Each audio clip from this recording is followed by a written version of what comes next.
Eis a questão. A história do Brasil se contorceu nas chamas que destruíram ontem o Museu Nacional da Quinta da Boa Vista, na zona norte do Rio. Uma tragédia anunciada e mais do que uma metáfora da agonia do país.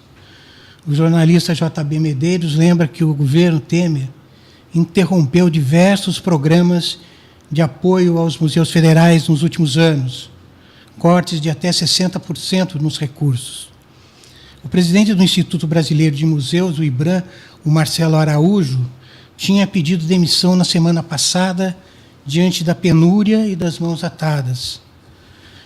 Os recursos para o Museu Nacional vinham através do MEC e da Universidade Federal do Rio de Janeiro, que geria o museu. Prevenção de riscos foi um dos programas cortados em tempo de sufocamento das universidades federais. O Márcio Ferrari, outro jornalista bem informado, conta que recentemente o museu precisou fazer uma vaquinha pela internet, porque uma das portas estava completamente corroída por cupins. Para se ter uma ideia da importância que os nossos governantes tinham pelo Museu Nacional, consta que o último presidente da República a pôr os pés ali, onde hoje só há cinzas, foi Juscelino Kubitschek, nos anos 60. O museu é uma instituição fundada por Dom João VI com mais de 200 anos de história. Tinha 20 milhões de itens importantes sobre a nossa história. Com a destruição, eu pergunto sobre o destino infernal de Luzia, fóssil da brasileira de 11 mil anos, que era mantida por lá numa gaveta. Teria sido melhor ter ficado embaixo da terra. Que situação, né, Guilherme? Olha, é absolutamente lamentável o descaso do Brasil, do nosso país, principalmente dos nossos governantes, com a história e a cultura brasileira. Você citou, né, cortes de verba em setores importantes ocasionaram essa tragédia contra a cultura e a história brasileira. São 200 anos, é o principal museu brasileiro.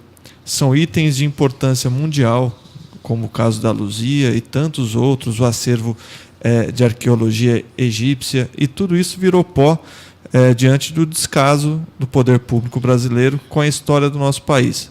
Além do trauma do acervo que acabou em chamas, virou pó no Rio de Janeiro, nós tiramos também a oportunidade das gerações futuras de brasileiros de terem acesso a esse tão importante acervo.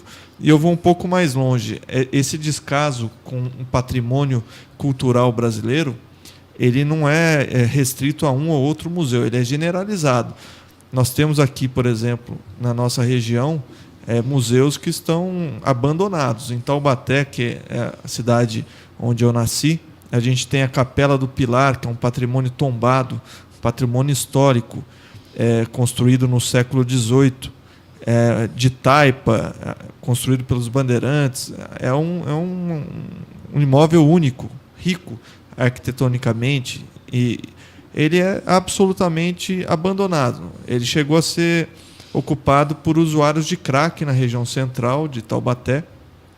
Após reportagens do jornal o Condefat obrigou que aquilo fosse reformado, e estavam reformando as paredes de taipa com cimento. Completamente fora do padrão, né? E o IPHAN e o Condefat determinaram a interrupção daquela atrocidade, e até hoje está abandonado, assim como os outros tantos pontos históricos e de importância cultural do nosso país. Não adianta, as autoridades vão dizer, que pena, né? É só isso que eles vão falar.